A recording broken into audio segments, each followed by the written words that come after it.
So let's go ahead and we'll dive into the second half of the show, talking about components, subcomponents, and really how they sort of relate to tuning. Oh yeah. And so let's see who I gave. Night Cobb, you were last on the last question, right? Or you're second, correct? It doesn't matter, man. Just ask your questions. Okay. So, and I'm gonna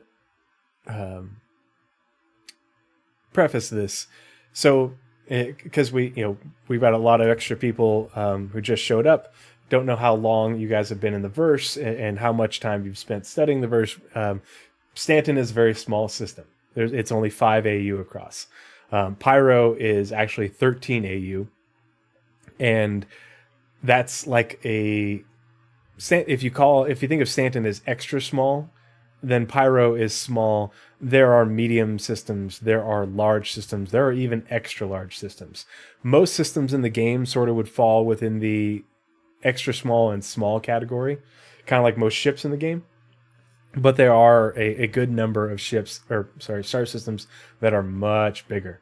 And so, but they also vary in how much infrastructure they have. So if you think of it almost like if you live in the US, living in a small state that's heavily populated, there's very little distance in between cities versus a large state, lightly populated, big distances in between cities, much less infrastructure. You're, Connecticut or Massachusetts versus Montana or even Alaska. That's the difference here. With regards to Stanton, Night Cobb, small size, high infrastructure, relatively low crime, given your preferred gameplay, what you're doing right now, and what ships you're using.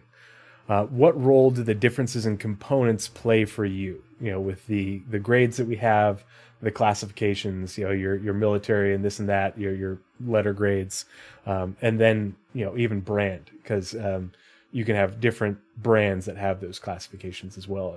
As far as I remember, I don't pay much attention to it.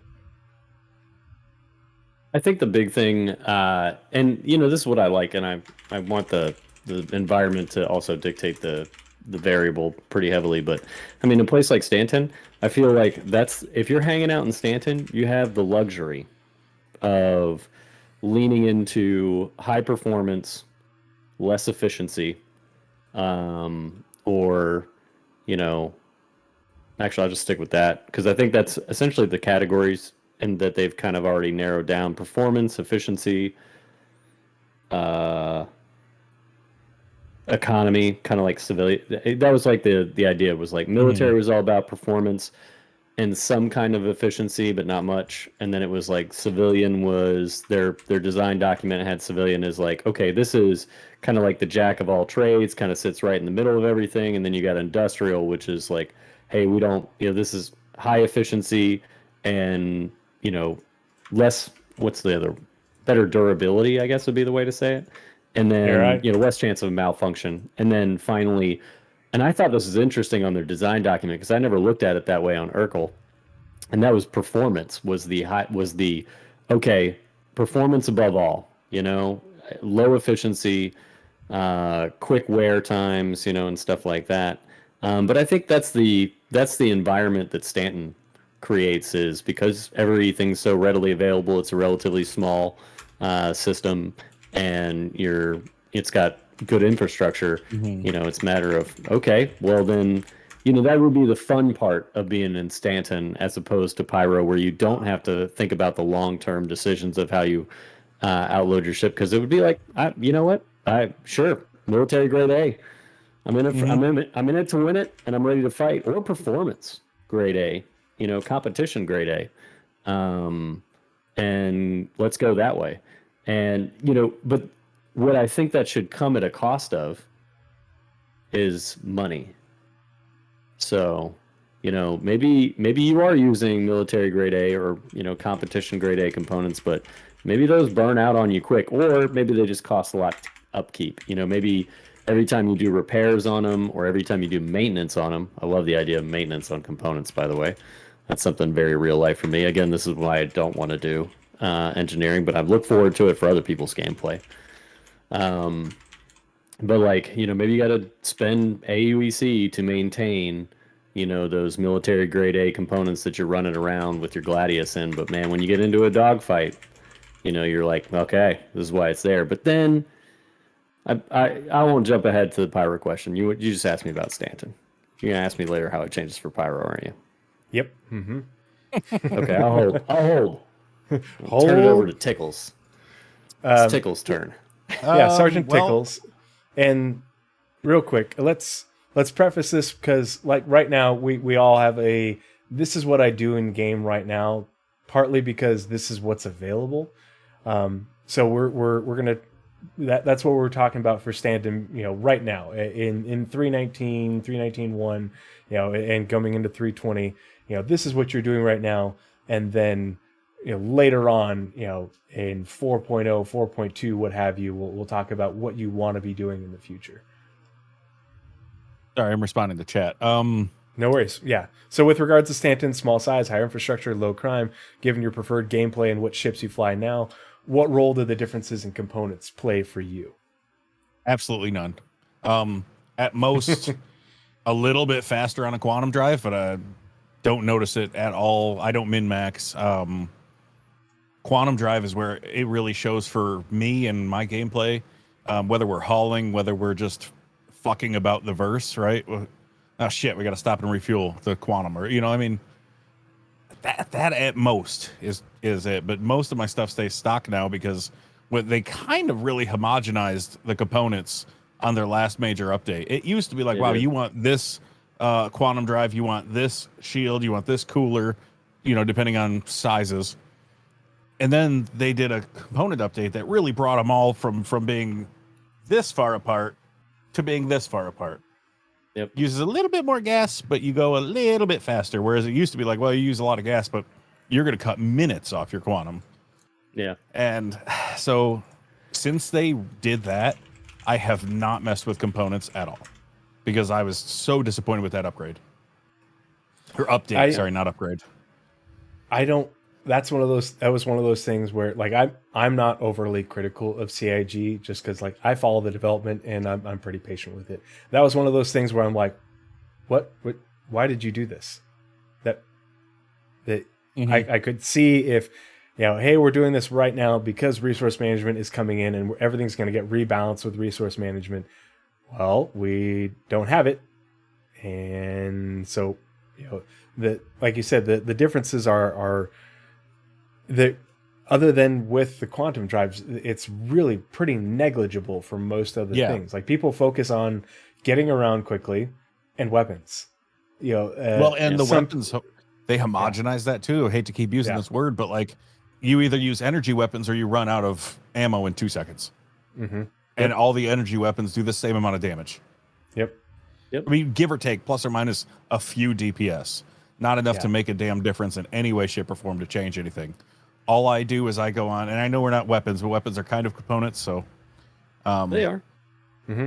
But I'll just take everything. I have enough ships that I can siphon weapons off shit I don't use much. I'll just change everything to energy weapons. Because otherwise, you're reloading, you get not even a full fight worth of ammo out of ballistics. Mm-hmm. Like, it is laughable. And I know you weren't there for one of the last shows, but we talked about weapons, and that kind of goes back to what I was talking about earlier with resource management. I feel like you solve a little bit of the ballistic problem of why it's a choice. If you go back to, lasers require capacitors, which require fuel. Mm-hmm. Ballistics don't require that. Or at least they should require a lot less of it because they're not, their magazine is not refilled from your capacitor. Sure, they require some power to operate. Like a railgun is going to need power still, but its ammunition source is not a source of power. So, I feel like if energy weapons are giving you a double hit, well, you just increase the viability of ballistics now. But yes, and you have a different logistic requirement. On that note, before I ADHD and it poofs out of my head, ballistics are great in the sense that you don't need to fuck with your power triangle anymore. You can put your power triangle almost all the way to shield or between shield and boost to recover your boost. Yep. Because you don't require it. Changing your power triangle all the way to weapons does jack shit. It doesn't help your performance at all. Now, it does help your performance a lot with energy weapons. You gain capacity or shots. Yeah, you get higher magazine, essentially. Yeah. Now, that's at the chance of running out of ammo before you kill one tiny ship, though. Yep. So, I don't know. I gotta address a question in the chat real quick, because we were talking about components, and you know, I know a lot of people not in the service make an assumption about military components, and I know Tree said it a lot about, you know, military grade A, right? It would be like, you would think it'd be like state of the art, highly efficient, you know, the best of all categories. You know what the truth about, at least in my world, and I'm sure these guys will probably attest to the same. The thing about military components is, you know, they're all built by contractors and usually the lowest bidder. But what we do try and maximize, at least in the United States military, is the logistical aspect of components. So for my real world example, you know, the components related to reactor control, engineering plant, and stuff like that, I have repair parts and, you know, new components readily available to me. And they are high performing in a lot of cases. I would not call them state of the art by any measure, but they're easy to replace, easy to obtain, and there's a steady supply chain created for them. So that's really where we win on like military grade components. Don't get me wrong, there's some exceptions in areas, certain fields. I'm sure like the F-35, I would hope, is using like some kind of state of the art, you know? Right. And don't get me wrong, like, you know, It was state of the art when they first started designing it. In the 90s. Yeah, exactly. Yeah, exactly. Sonar systems would be, you know, an example in the submarine world, right? Like sonar is heavily developed, and it is somewhat reliable, but it is one of those things. It's not so reliable that I can count on it always working. Like ship breaks all the time in the military, but I have a real good logistical supply chain with readily available repair parts. And what I wouldn't say they were necessarily easy to maintain, but they're definitely easy to repair most of the time. Would you guys agree? Easy to replace. Actually, that's a better way to say it. Easy to replace would be the best way to say it. You're right. They're not necessarily, anyone who's ever been in the military knows if you hear military grade, you laugh at it because it tends to be garbage. Yeah. So the one of the things I was thinking about before the stream that I wanted to bring up in regards to military grade. So we have military style ships, and a big part of the difference in the way military style ships are designed versus the more civilian ships in game is especially the larger ones, is they have more redundancy. So they have multiples of a component, but then within those components, one of the things that's part of the subcomponent system that obviously isn't in game yet, is that military grade components are supposed to have more, let's just say fuses for now, because they haven't gone deeper into what other smaller components are going to be as part of, hey, you can replace this fuse and this fuse or whatever to get the component working again. You know, because you will be able to do maintenance on an individual component. But the way they've described military components is that they have more redundant fuses within them in order to prevent them from going down. So not only does the ship have redundant in that it has 2 coolers instead of 1, but the military grade components have redundancy. So that way, if they take damage, okay, well, it'll burn out this fuse, but it's still running because it has 3 more instead of, 2 or 3. You know, it has more redundant within it. And that's one of the things that they've talked about within the design of components themselves. And actually, to bring it back to something that Sgt Tickles actually touched on accident, is our weapons are actually modular. We don't have the system in game yet, but every gun since like 2017, I think, that they've made, and they've actually gone back and remade some of them.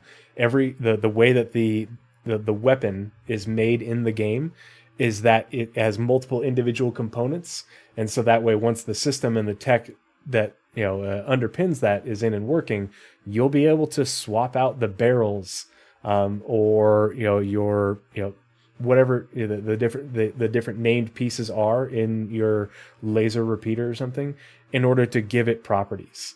Just like you'll be able to swap out your components with, and different subcomponents, you're actually going to be able to modify your weapons as well in game. That's something that they've built into the game. Every gun has it.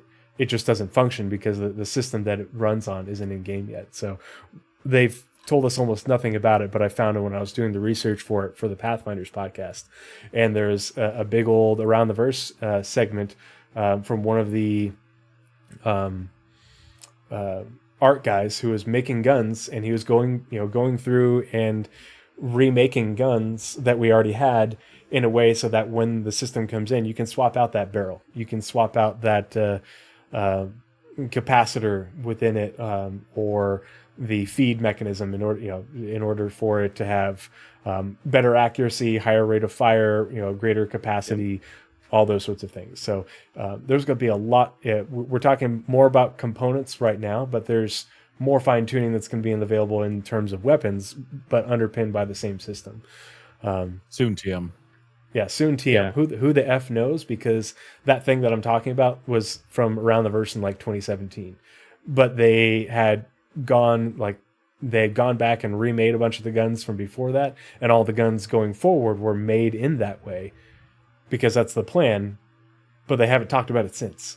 So who the hell knows? But not a priority. But the amount of that's part of the why I named the episode "The Right Tool for the Job," because you're going to be able to part of it is having the right ship in order to do the thing. You might you're if a ship isn't equipped to do the job at all, it's not equipped to do the job at all. But you can the job varies wildly depending on the environment and where you are and what level of thing that you're doing. Your the size of the system, the amount of infrastructure, that sort of stuff. So, no, good stuff on that first question, because I'm the same way. I'm a dropship pilot. I don't give a crap about components. The only thing I'll occasionally buy is a quantum drive just to get me around Stanton a little bit faster. But for the most part, I'm just going from from one station and doing multiple drops to do bunker missions or retrieval ops or something like that multiple times, and then we're running out of fuel or running low, I need to go refuel, and that's it. It doesn't nothing about the components really affects how my Valkyrie performs, and that's the majority of my gameplay. I have started to dabble in mining just because mining got a big update. And I find that fun, Yeah. But then you're messing with your mining components, but not really your power plant, your coolers, or anything. So Yeah. Your shields. I hate to say it, but I think malfunctions is going to be the great equalizer for components for the most part. I think once you're mid-combat and your cooler loses a massive amount of efficiency because you have, some kind of malfunction with it and it requires action to deal with, and especially if you're in a single seat fighter and it's like, oh crap, my weapons are overheating. My attrition 4s are overheating too quickly, and now I'm reduced in capability of the fight. That's when all of a sudden people are gonna be like, man, I should have been doing the maintenance on that military grade A cooler. Yeah. I wasn't doing the maintenance, and I don't like doing the maintenance. Maybe I switch to a civilian grade A cooler, and I don't worry about the maintenance as often, or industrial. But if maybe they were a min-maxer and they were like, oh, I'm going to pick the best cooler performance wise, and they picked a competition cooler, and within their first dogfight, it's already because they didn't do the startup correctly, they didn't do the more efficient, the more better durability startup, by doing a longer one and focusing more on the process. And the first dogfight they're in, they get a malfunction, and they're gonna be like, well, screw. First they're gonna have the reaction like, screw this game. Why did I buy this? But because I'm not sure people are ready for some of these systems yet. But that I think is going to be where you really start to separate out components and then additionally subcomponents, right? Because you can take an industrial maintenance low component. At least that's what I would imagine. I would imagine civilian industrial require less maintenance. Performance competition and military are going to be a lot of Me and I'm sure these two guys can vouch for military requires a lot of maintenance. You want performance? Cool. It's going to require a lot of maintenance. In The more competition, God, components something has, the more there is to go wrong. yeah, absolutely.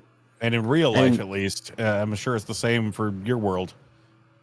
There are certain items that if they're fucked up or missing or something, that's a no-go. You can't fly. You can't launch. You can't do whatever.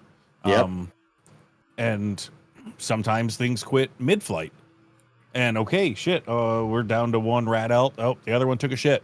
Well, that's RTB. We're done. That's Yeah. got to have, X amount, and it's like for daytime, nighttime, but I mean, we're real life bullshit there, but there are certain components that are required for flight. And if those components take a shit, you got to land. So I had a great moment. I'll share this real quick because I totally agree with you, and that's real life for me too on the submarine. I've been on boats pulled back into port immediately because of equipment failures. I was out in the Scorpius the other night doing dogfights, doing the bounty hunting stuff with a gunner, and my timing was off. I caught a missile from a Sabre, size 3 missile, and he caught me in just the right way. It killed my quantum drive. I had everything else. Quantum drive was dead, and it was one of those things like I could fly the ship around. I still had 3 out of the 4 lasers on the wings, so I mean, it was semi-combat capable. But we were done with the bounty, or we finished the bounty, and it was one of those things like I tried powering on the quantum drive, couldn't make it happen, and I was like, oh man. And we had to abandon the ship. It was just one of those things like I had to call a friend over, came over in his Vulture, ironically. And picked us up and took us back. And, it was one of those things like me, I wasn't mad. I wasn't even the slightest bit mad about it. I was actually like, this is the gameplay I've been dreaming of. I want these moments where, component failures have consequence like that, like where it's, all right, shit, RTB, we done. This fight is over.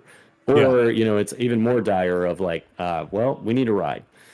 And I think, and the real gameplay that it's going to bring in is the engineer on a multi-crew ship. Like that's going to be a big deal, because then it's not like me in the Scorpius, a 2-seat fighter where I don't have like access to replacement components and stuff like that, because I don't think that storage was ever meant for that. No. But it's going to be one of those things. It's like. Either we can fix it with whatever limited materials we have on, so maybe it is a subcomponent or a fuse or whatever, or it's game over, it's too damaged, and this thing is scrap. Or I get it towed, which that would be nice. The SRV would have been handled nicely in that situation. Can the SRV quantum with something in tow? Yep. That's a great question. That's another one. I mean, that's a great question. Yeah. I don't know the answer. But not only that, like that was asked in the Q&A. So yes, it can. Oh yeah, yeah. Cool, okay, there you go. I wouldn't be, but I'm sure there will be limitations to like how big something is. Yeah. Instead of having someone come get you, you could have them bring you a quantum drive. Yeah, that would be cool too. That would be cool too. Yeah, because you really honestly, you don't need to bring your exact one. It's not like it has to be. It just has to be this size. It has to be a size 2 or whatever. Yeah. Yeah. Yeah.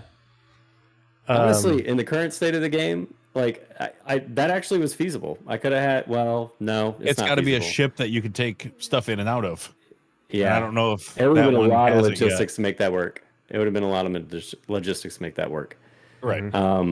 But yeah, in the future that would be very doable. But not every ship has removable components right now. It's true. Yep. Soon TM. That'd be again. Yeah. We're close. We're close on some of those things. Mm-hmm. All right, sorry, I stole some of your time there. Tree. No, you're good. This is good stuff. I'm all about it. Yeah, take it off the bounty ship. Use every piece of the none buffalo. Of them were soft death. We thought about that. Mm-hmm. None of them were soft death, and you guys know how it is. That's actually kind of the big thing that was a disappointment. I say disappointment. I know it's just more time, but most of the bounties, right? Like unless it's a Sabre, a Vanguard, or a Gladius, there are very, very, very few ships that you can salvage components off of, and they have to be soft deathed in the case of the fighters. You can't get them off a Sabre or Gladius if they're hard deathed. Vanguards are kind of like iffy, and unfortunately, none of those were the ships that the Sabre was full death. So, All right. So next question. And this is just feeding off of this first one. We'll start with you, Sgt Tickles. So in the future game, and not a specific point in time, because who the fuck knows. But in the future game, we have more systems, we have larger star systems, there are systems with less infrastructure.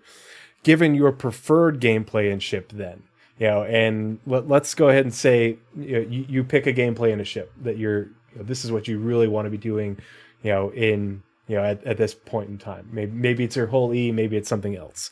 How do you see yourself utilizing components and subcomponents to make your ship the right tool for the job, to really get it to do what you want it to do as good as you want to do it? And I'm going to be listening, but I'm going to go use the bathroom, which is right over there. So I'll be right back. I'm just going to mute my mic. Take your mic with you so we can hear. Yeah. I always shake. We're into that 5 or 6 Don't times. shame. So. I guess space trucking would be what I would think about. And it would probably be not Stanton, probably a larger system.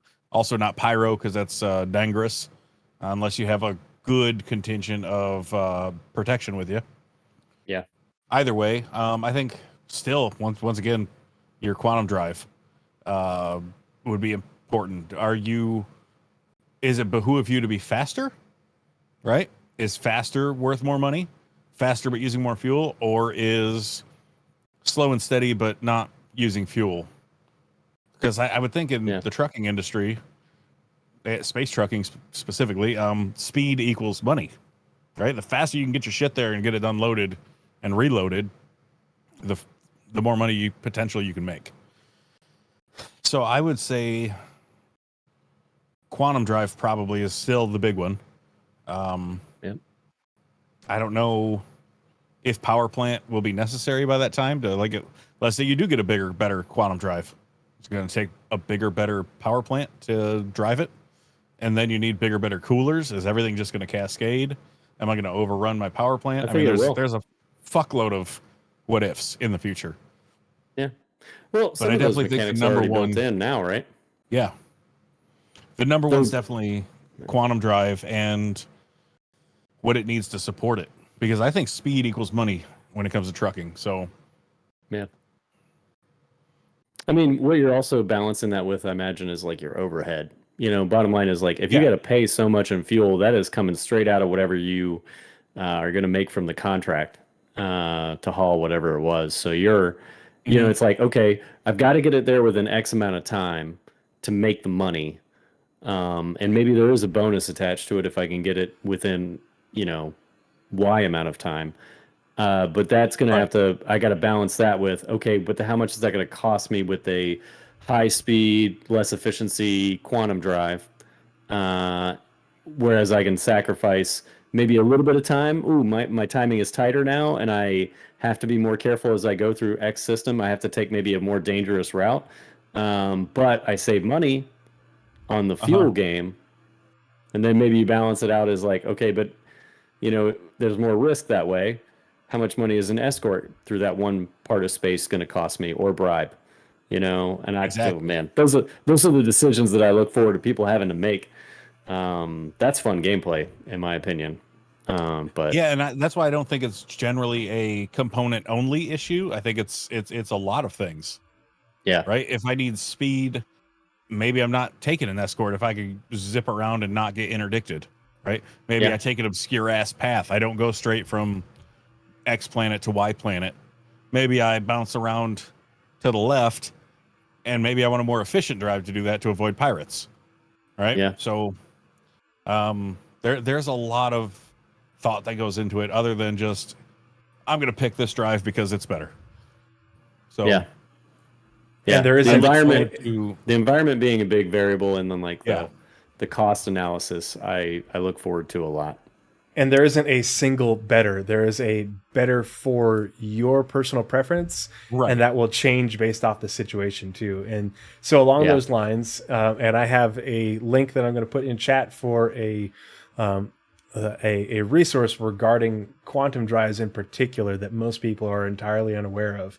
But it's CR doing what CR does, monologuing on Spectrum in 2019 about how quantum works, how it's envisioned to work, and what sort of things that they plan on incorporating in it. Some of it, and most of it, isn't in game yet because Stanton is so small.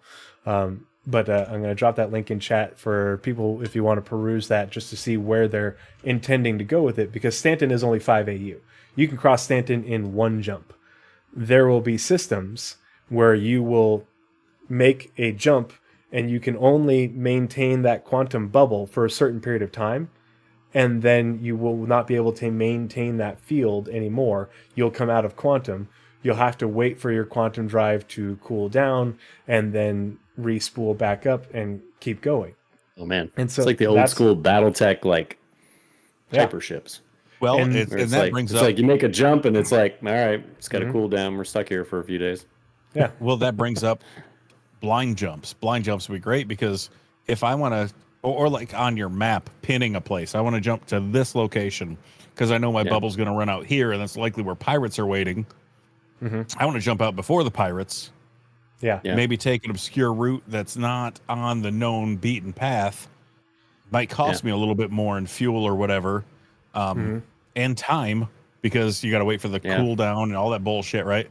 However, you can avoid pirates, and I mean, well, hell, that's just the big one in general. If it's known that, you know, most size 3s end in this location, give or take, 100 clicks or something, that's pretty easy to patrol. You just wait for someone to pop out of quantum and be stuck there and go take them over. So I think they really need to bring back blind jump / pinning a jump, right? It should be a planned coming out of quantum. I guess I can't think of a departure or whatever from quantum, so that it's not a jar to your system. It would be like normally coming out of quantum instead of a blind jump in a direction where you got to kill power and then your systems go fucky, killing your components. Nightcob, you might, I don't know if submarines actually even do this. I know the surface ships do it, where you're always tacking like that in order to make an irregular, you're going towards a certain place, but your route to get there is irregular like that. And that's kind of what we're talking about with, if you're going through Pyro, you're going through the null system, which is 120 AU, people, 120.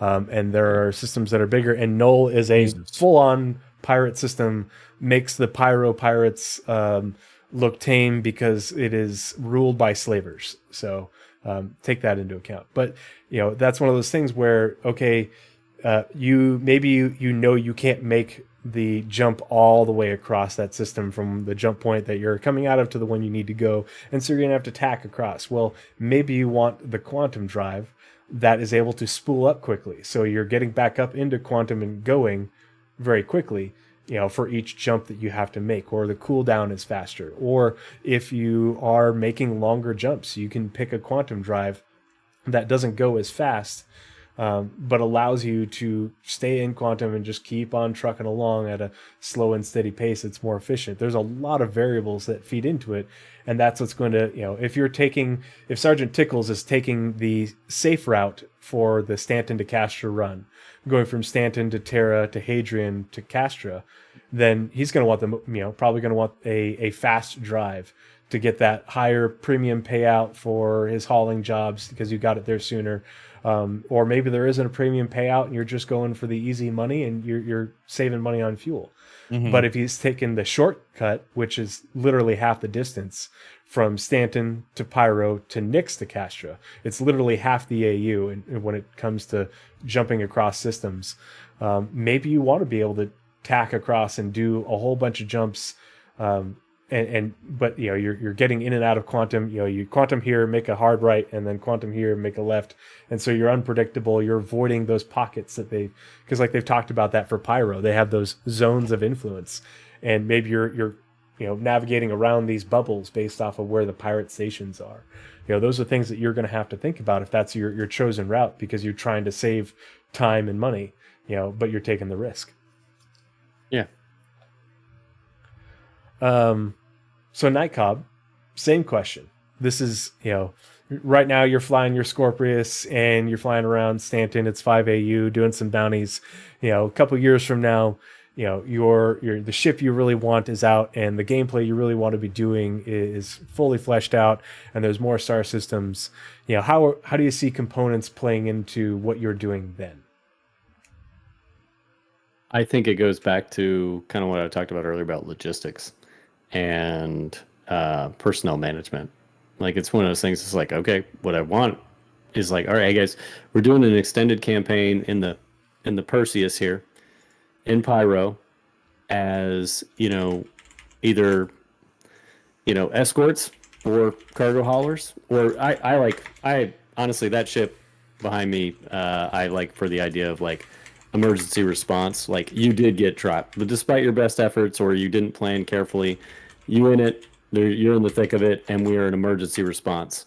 Like, we are the distress beacon answerer guys, and we show up when they brought big stuff to tackle you and all that kind of stuff. And I like that idea, but that's one of those things that requires you to be on standby in that station. You can't just jump back to Stanton, so you've got to be geared for the long haul. What I think that requires is a couple things. Is one, I would want to maintain, because she's got to be fight ready and she's got to maintain an edge in combat. I want military components still, or at least a lot, the ones that matter to me the most in terms of performance. But that's where an engineer really makes their money in my mind. It's like, hey, listen, I'm not paying you to maintain a civilian freight hauler out here in the black. I'm paying you to maintain a legitimate warship with military grade equipment on board, which requires a lot of maintenance. It requires a lot of repair, and it requires you to baby her when necessary. Like, I'm going to need you to go through the long duration cold start, if that was ever a thing, or at least, make sure that equipment gets started up in the right phase. And that, when we do have to pull hard maneuvers or put stress on her, like, that you are the one doing the maintenance, and you got to do the maintenance so that she's ready to fight, the next time. I mean, because that's what we do with real warships. And that's what I would expect. That's what's expected of me. That's what I would expect out of my engineering crew on a ship like that. Maintain her ready to fight, and maintain her with that readiness with advantage. That's my gameplay and how it changes. I mean, like, I'd still go for those components, and if it's like the idea, if it shifts to like the single seat fighter, right, and I'm out operating maybe off a Kraken, we're talking about years from now anyway, and I'm maintaining, a buck on a Kraken and stuff like that, and maybe I am doing my own maintenance on it. The idea would be for me is like, I'm gonna still like logistically want military grade A or components that provide me an edge in combat, and I just have to accept that part of the gameplay, and I would embrace it at that point. I know I don't want to do much of the engineering stuff, but I will accept that part of that is like, okay, I got to maintain, I gotta do maintenance, I gotta make sure I replace components at regular intervals or subcomponents at regular intervals, and that's a money sink for me. And I should prepare for that eventuality, and I should contract out with the Kraken pilots or whatever, or I would love it, a cargo hauler that I hired. Like, hey man, I'm on this Kraken out here in the black. I got permission. I need you to ferry some grade A stuff and some subcomponents out to me. Like, I was gonna bring that up too when you stopped talking. Yeah. Like, that sounded rude. That's not what I meant. When you That's were finished okay. with your statement, about like carrying. I talk extras. a lot. Carrying okay. spares, right? Yeah. Is that going to be something? Are you going to have like 4 extra power drives or coolers or whatever, like whatever might go bad? I think it'd probably be wise to carry an extra hyperdrive or 2, or something. Yep. Oh, somebody brought up a good point, by the way, in chat. And by the way, I know John Crew mentioned it recently about the whole, capital ship components and anything greater than size 2, and you ain't getting that out. Even size 3? Yeah. Most size 3s will not.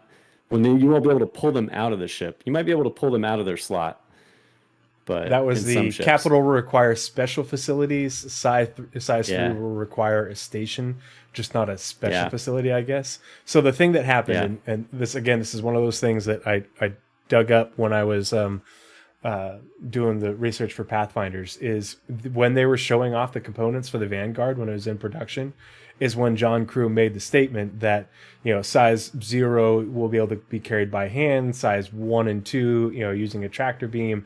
He's like size 3, he was wishy-washy about size 3. And so people in the community have always just ran with, okay, we will be able to swap out size 3. And capital class will require a facility. And now they laid it out, concrete. Size 3, you will have to do it in a station. It's gonna, Is it only because the tractor beam can't pick it up? No, it's so they got to ask point blank in that SEL, because the question was, hey, there are a lot of ships where size 3 components, you can't fit them out of a doorway, or whatever. Like, so it's not even just a matter of, the tractor beam. It's like, you can't replace it. Like, you couldn't take one and get it inside the ship. There's no doorway big enough for a size 3 to go back in. So in some cases, so it's a matter of like, you'd have to cut the hull. And I said that for a while, because I mean, that's what we do with large enough components on the submarine. It's like, okay, well, that's not replaced through a hatch. Hatches are only so big. If it's big enough, it's some things are built in, like before the final hull is applied. You are correct. Yeah. And they went with that.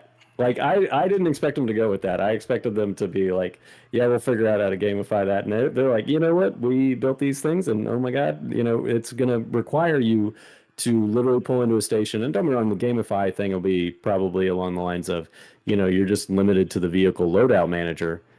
Whereas, and maybe there's a timer associated with it. Right. Hey, it's good.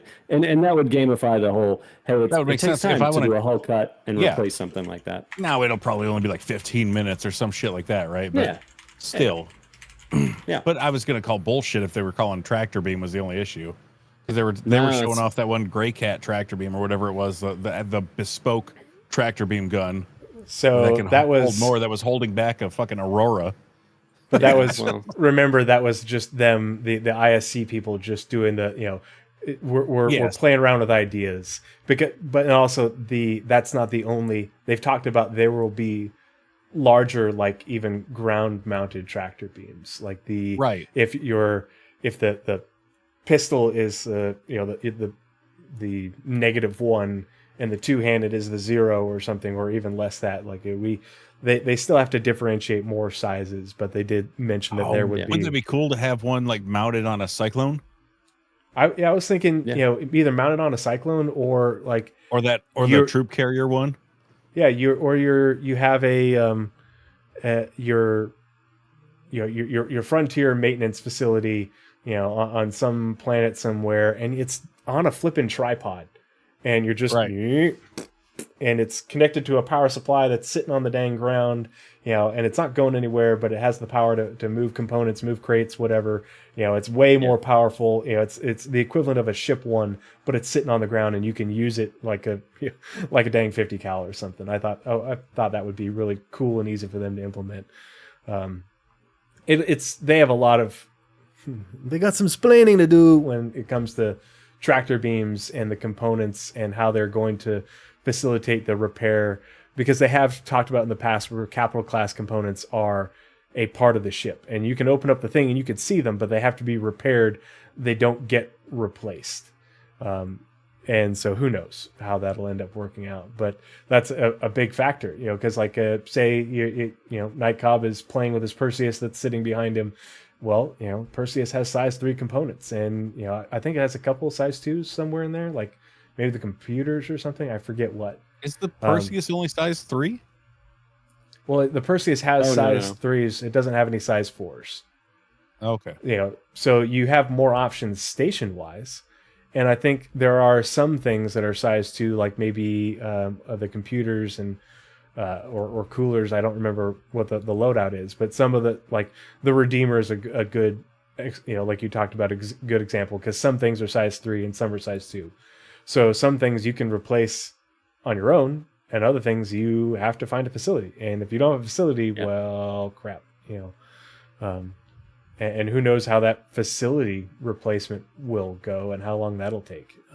So yeah.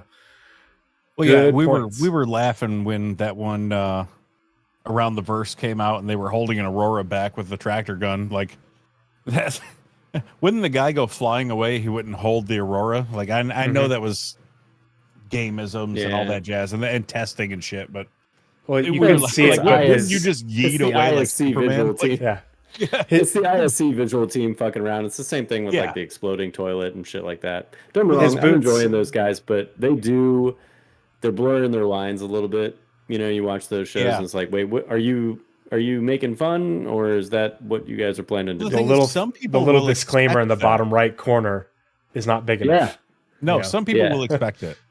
Yep. Yeah. Well, when the original tractor beams came out in Avocado, people were flying on boxes. Like,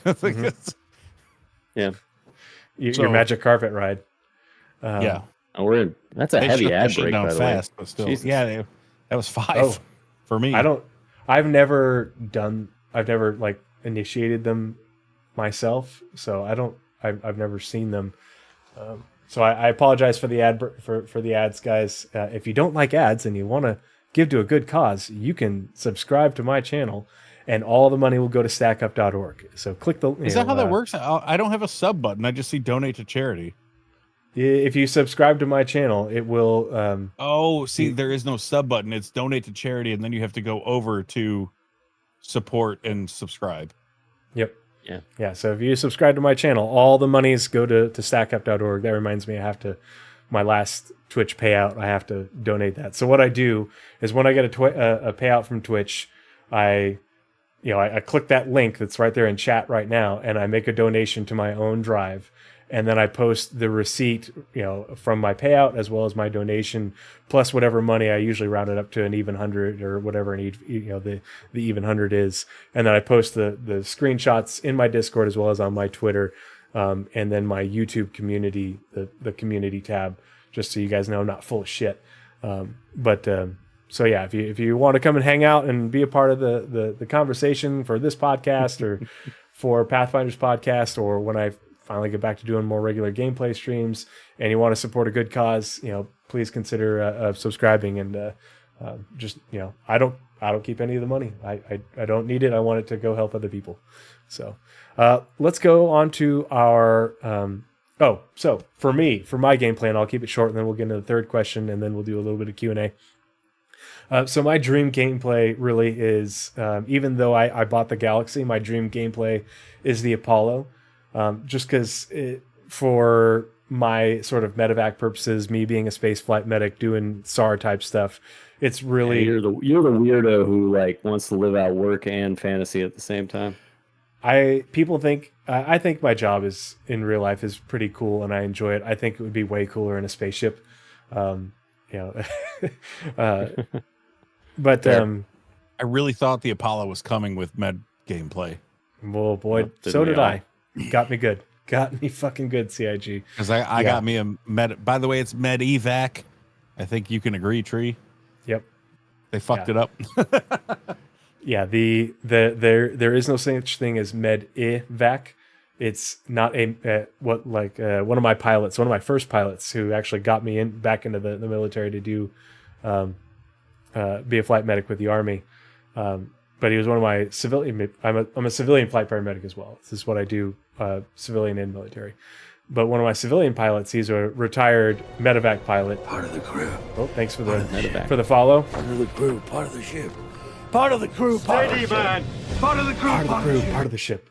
But so one of my civilian Tree just scrammed out. Yeah, I can't help it. But one of my civilian pilots, he's like, when someone brought up, why is it spelled that way? Why is it not Medevac? And it's because it's MED for medical, and then evacuation, not MEDI for medical, and then VAC for vacuum, because MEDI VAC is an actual medical device. It's a wound vacuum that we use for post-surgical patients. He's like, I'm a goddamn pilot, not a vacuum. So I'm a goddamn pilot. I fly a helicopter where it's not a vacuum. So that's why it's MEDEVAC. And so if you're there are a few countries that spell it the wrong way, and we give them all sorts of hell in my line of work for doing so, because there's no rhyme or reason to it. They're just wrong. Hybrids of Dragon, thanks for dropping by. Good to see you. So my dream gameplay with my Apollo handle is really I want to go into those big fringe systems where there isn't infrastructure. We don't have a space station with a tier 2 medical bed or a landing zone with a tier 1, every few AU. There aren't a whole bunch of people running around who are going to come to your rescue. Well, if somebody's in, somebody made a bad decision and their power plant blew up, and they need rescue on their ship because they've got bad radiation burns or something like that. The way I understand the sort of SAR gameplay is I'm going to have to, they'll put out their beacon, and if I'm far enough away, I won't have an exact location for it. It's a beacon. I'll have to, I'll know they're in their just general area, and I'll have to travel to there and then scan and sort of narrow it down until I finally find them. And so for me, I'm not so much worried about the combat aspect of it. I want to be able to accurately find that person. So I want I want a long range radar device. And so if that's a military grade radar that has the best range, and yeah, maybe I might burn it out by doing a whole bunch of scans, in a short period of time. So be it, because these people could be having a time sensitive thing. I need to get to them sooner. And so I need to be able to scan them quickly and narrow down their location faster. But then I also want that quantum drive that's going to allow me to do multiple jumps, because I'm going to scan and then jump and then scan and then jump and then scan and then jump. And I can't be sitting around waiting. I'm trying to narrow down that position quickly. Not only that, but once you pick up the patient, right, you may need to get him back to a hospital and stuff like that. Yeah. And so I want a quantum drive that's going to spin up quickly. But then, hopefully, depending on how my configuration is, I might need to beat feet, or I might have the right capable bed in order to treat them in place, or at least sustain them. But that's the thing is for what I do in real life, and then also in game, the gamification of it is I'm trying to beat the clock in order to be successful at the job, in order to get paid. And so in order to beat that clock, I got to find them quickly, and I got to get to them quickly. And I can't waste time, waiting for it to spool up. I can't waste time, waiting for a slow scan, or not, have the range to not even find them in the first place. And Walker 300, I'm not in a medical rescue org right now, just because the gameplay isn't really there. What we have right now just isn't satisfying to me, and I've gotten ambushed too many times. So I'm just really waiting to get into that gameplay. Right now I do bunker missions and retrieval ops. I go looking for relics and stuff, anything I can fly my dropship around to. But that's my but the gameplay I really want is flying my Apollo around in Pyro, and rescuing people who ended up on the wrong side of the size 3 laser repeater, what have you. So last question, and let's I think Nightcob, it's your turn. Given your experience surrounding real-life ship systems, would you do anything different when it comes to components and subcomponents, or is there anything else you'd like to see? I think they've got a good base on it from what I've seen from that TDD. I think they've got it all in the right spots. In terms of like military performance, competition performance above all things. And I think it just really boils down to, dialing it in appropriately. Honestly, the thing I'm wondering about is, do they create the scarcity of certain components in some systems, and maybe they didn't take them out? Because I honestly expected with the whole tractor beam salvage, I thought military grade A and B would just be gone. With that, but they didn't. And I'm wondering, because the other thing on that TDD technical design document, is they put like grade A and grade B components of all the different classes. Those are the only ones with subcomponents, and if you were like C or below, you don't get subcomponents to like further alter performance. Mm-hmm. And I don't think they're going to stick with that. I would imagine. It kind of sounds like they're going to do subcomponents on everything, even down to the E level components. And the only other aspect of that I hope they indulge in is like, okay, if why have E and D? If you don't put D components as stock components on a given ship, and I've never seen E components as stock components on a given ship, why is that even a category? Is it the only thing I can assume is they're saving that for the days when we are in pyro and you've taken damage and you come across some, civilian outpost, out in the middle of nowhere, and it's like, I limped here. What do you got? And maybe they have E components, and you have to live with it, and you have to maintain it, and it's more. I think Drake should come with E components. That would be, don't get me wrong, that would be useful too. E is the frontier ones that somebody built in their garage. Yeah. And don't get me wrong, like, it'd probably work. I would like that. The junkyard 350. Yeah, you might have to do some modifications, but I feel like it might work in that Scorpius. I don't know. She gonna get you there. Yeah.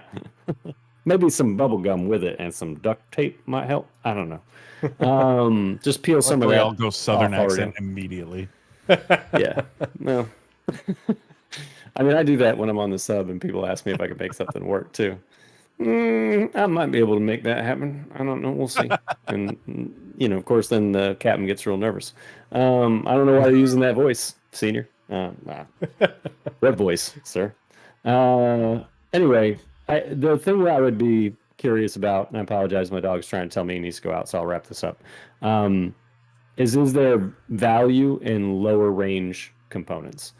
If they're not going to do it that way, I would hope that they would look back and say, well, why do we even have D and E? Maybe military grade D is still high performing relative to its civilian counterpart, but maybe it does require less maintenance. Maybe it is the more efficient version of a military grade component, or maybe it's the more durable version of a military grade component in a given category. So maybe there's a meaningful choice there still in the lower ranks of components. And even looking back at industrial and stuff like that, maybe similar issues. That'd be what I'd be curious of, is like, can there be value? Maybe not as much, but can there be value in the lower ranks of components? I don't know. And I'm going to leave you with that while I let my dog out real quick. Sure. Sgt Tickles, same question. Given your experience with real-life aircraft systems, would you do anything different when it comes to components, subcomponents, or is there anything else you'd like to see? Honestly, I hate to take the cop-out answer here, but I feel like we've discussed this question over the entire podcast. Mm-hmm. Like we've kind of covered how it compares to real life, or how it compares to, or gaminess versus real life, and how to make it fun, ? So I don't have like a long thought out awesome answer here. I feel like we've already kind of discussed it throughout the whole podcast. So no, that's fair. No, there's nothing I'd do differently other than what we've discussed tonight. I think that like Night Cobb is, that's the only thing I worry about really, is overcomplicating it, having too many options. Yeah. Because like I think it's, having the ABCD is good. And then military, the 5 classifications, I think, competition isn't greatly defined, but it kind of makes sense since we do have racers. They do need to have sort of something that's really meant for racing, but not long-term, super high performance. Yeah. Right. You replace it every other race. Yeah. I mean, hell, in like AAA dragsters, they rebuild the engine every fucking run. Mm-hmm. Every run, it gets torn down and rebuilt. Yeah. And I think in racing, that makes sense. Mm-hmm. Oh, and I like that so if you think about it, like, what's that? There's a name for it, but where, you can only have, something can be, good, affordable, or, there's like that triangle of economics or whatever. And I like how, like it can either be, fast and good or Good, fast fast, or and cheap. cheap, There you go. or cheap and good, right? But you can't have all three. And Yeah. you know, if you want to go to the left end, it's going to fucking cost you a Yeah. lot. Mhm. And if you want to go on the right end, like it's it's so, but it might get you there. But yeah, I'm with you. And so like the maybe the C is just a little bit onto that slant in one direction for industrial or military. The two things that it picks, the B is further along on that slant. So it has like two modifiers for it, +5 of this and +5 to that. And, negative to this. And, you get to pick 2 out of 3. And then those modifiers get bigger going from C to B and then B to A. And then the other thing is going, like what they're talking about, you have additional sub items where you can add either amplify those modifiers you already have or add additional modifiers. You have more, like for Diablo or other RPGs, you have more of your rune slots. I think that system is good. I only worry about is if they overcomplicate it, they add too much variety, because too much variety, it just gets too dang confusing. Because the other thing is, we have the grades and classifications, but then we have different manufacturers. And if we have too many grades and classifications before we even get to the manufacturer part of it, because the manufacturer, who built it, is also going to play a part in it as well.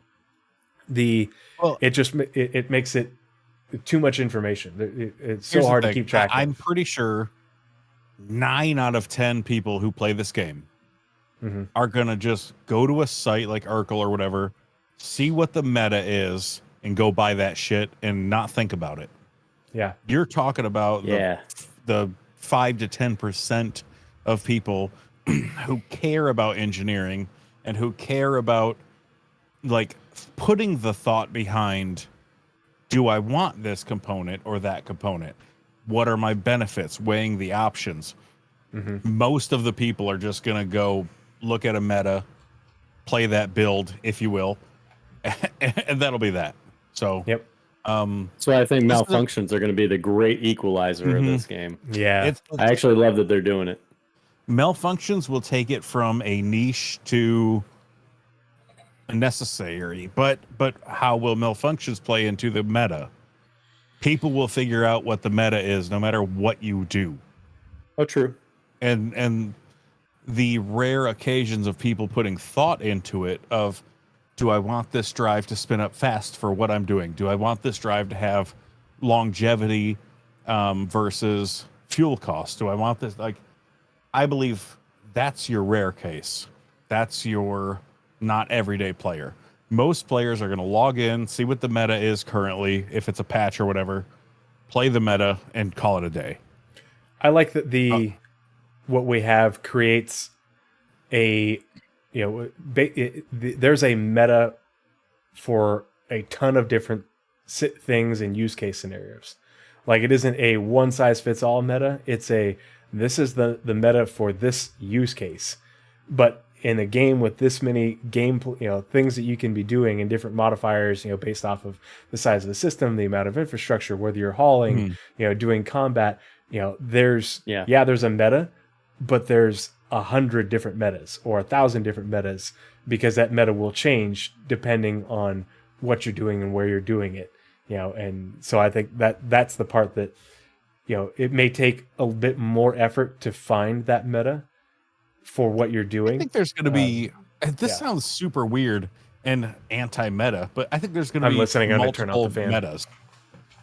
There's going to be a general mining meta. There's going to be a general, combat meta. There's going to be a general meta per ship. There's going to be a niche meta. Like, if you're mining in X system, this is the meta. If you're Gladius in Stanton, it's going to be a different meta than a Gladius in Pyro. So I think this is the weird game where you're going to have niche metas. And that's kind of weird to wrap your head around as a gamer, because generally meta is like the best, right? That's all there is to it. Yeah. In this game, I think there's going to be niche metas, and you're going to have to go find them and find a site that's reliable and find players that are reliable. An engineer that knows. Yeah. I'm telling you, that's why I wanted to build that. Like, because I don't want to spend time on Urkel, like weighing the costs and options of my Scorpius and Pyro versus my Scorpius and Stanton. Well, that's a bad chance. That's a bad example because I'm going to have to do that myself. But I mean, unless I pay somebody to maintain my ship, which I'm not opposed to. Dude, that could be a gameplay. You could play this game with never stepping foot in a ship. Yeah. That's the weird thing about this game, I think, long term. Not short term, but definitely long term. Hell, maybe my gunner is also my part-time mechanic. I don't know. But that would be the idea, right? Like, I don't want to have to think about that. I'll pay somebody to do it. I'll happily engage in a money sink because I don't feel like there are enough money sinks, and anything like that creates one or an opportunity where somebody else, even like another player, gets my money, and I'm freaking down. Part of the crew, steady, man. Part of the crew. Well, the thing is, a good engineer, I think the whole wrapping up of this podcast, if you will, a good engineer is going to be worth your time and money. Yeah. It's going to be finding someone who knows their shit, and it's going to be worth your time and money. So yep, that's really what it boils down to. Yep. The crazy thing is there's not only going to be a meta for performance, but there's also like there's a meta for if you're just a cheapskate. Yeah. Like they'll do a meta for efficiency. That's crazy to me.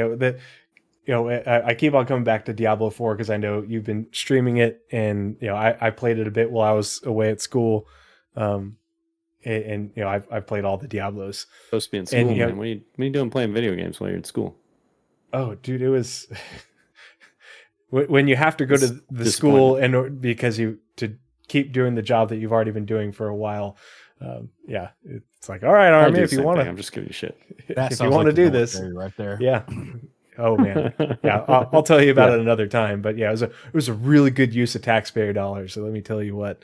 But yeah, it's if you're used to Sgt Tickles, like you were talking about, we're not used to this as gamers, where you have a lot of different metas, and different metas for different use case situations, and it's kind of like there is in certain games, like if you're going up against you're doing a specific raid or a event or a boss or something like that, and there's a meta for that boss versus other aspects of the game. It's kind of like that, but that's the weird part to me is there's in Diablo or RPGs where you're really finding these metas for gear, because that's essentially what this is. It's a gear meta, but it's a gear meta and you have a lot more classes, I guess you'd say.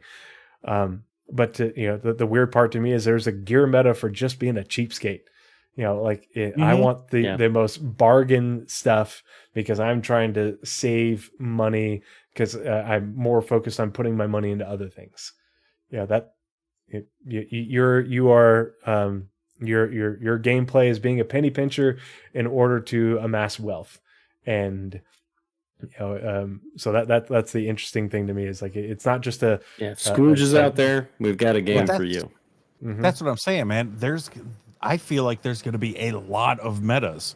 Are you in Pyro? Are you in Stanton? Are you in XYZ system? Yeah. Distance versus time, distance versus money, right? Like how much does it cost you to traverse this distance? Okay, and we're just talking about hauling. How about mining? How about combat? How about do you have an Idris? Do you have a Perseus? Do you have there are so many things and variables that it's going to be just figuring out metas is going to be a full-time job. It's fun to think about because we're really just mindsetting this with one or two systems, and we don't even have the second system, but we're really we're coming from a mindset of one system. Yeah, maybe a second. Well, it's this game is like a big puzzle, and we've gradually gotten pieces of the puzzle, some bigger than others, and to start forming the picture of what this game eventually will be.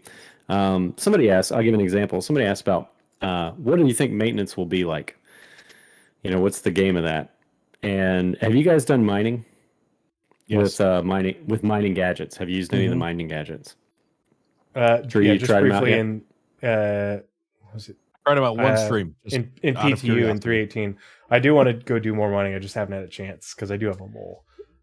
All right. Well, so if you've used one of the mining gadgets, like actually gone and put it on the rock, right? You had to dial in to get like a 96, 97, try and get close to 100%, to get the bonuses out of the rock that you want, and for the gadget to be effective, right?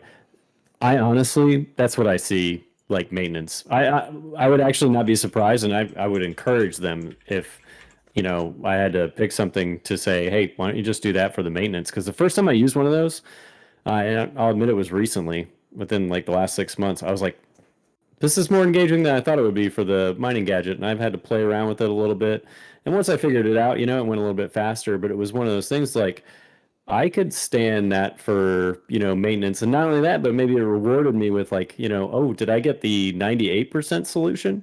I spent a little bit more time on this component. Maybe it's a longer time until the next malfunction or the next time I've got to do maintenance. Or maybe I get a slight performance boost out of it. That's, in my mind, what maintenance would probably be for given components. You just regularly go back there, you dial them in, and you say, okay, I got a 96% solution. I could try and get more, but that'll do for now. Or maybe your engineer is the guy that's searching out that 100%, and he's like, these are well-maintained components. I don't know. Something along those lines. I think it would be really easy, actually, even just to port that over, from the mining gadgets. You've already got the UI interface made. You just need to change maybe some of the words on it. So I don't know, CIG, if you ever happen to watch this and you haven't figured out how you're going to do maintenance on the components, that seems like you've already got a system in place that you could port over relatively easy and not have to do a bunch of new work, which the more you guys find systems like that, the better off you'll be. Exactly. I've been saying that about medical gameplay is like mining and the mining calibrations. UI. That's Thanks. what I do. Yeah, I calibrate people with medicine. Yeah.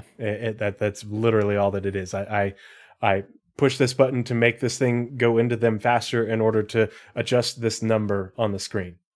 And that's what it is. And so in order to hit this narrow green bar that I'm aiming for in my head, that's what mining is, and that's really what medicine is in real life.